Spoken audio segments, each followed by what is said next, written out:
Welcome to Luca and Miguel. Enjoy the video. You start by confirming your Tecno Spark runs Android 9 or newer, because that is required for private DNS. Next, obtain the DNS hostname you want to use, for example, Cloudflare or Google hostnames. Once done, connect to a stable network and note that switching airplane mode briefly can clear cached network settings. This avoids confusing results when you change DNS. Make sure you have your hostname copied to the clipboard, so the next screen entry is fast and accurate. You now open Settings, go to Network and Internet, and tap Private DNS. This is the built-in control for DNS over TLS. Choose the option labeled Private DNS Provider Hostname and paste the hostname you copied earlier, then confirm.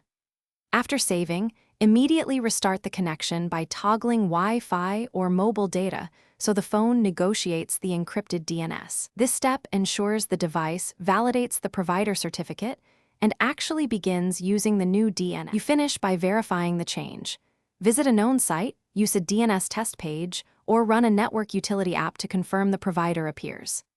If lookups still fail, make sure you type the hostname exactly, your network is active, and the phone clock is correct.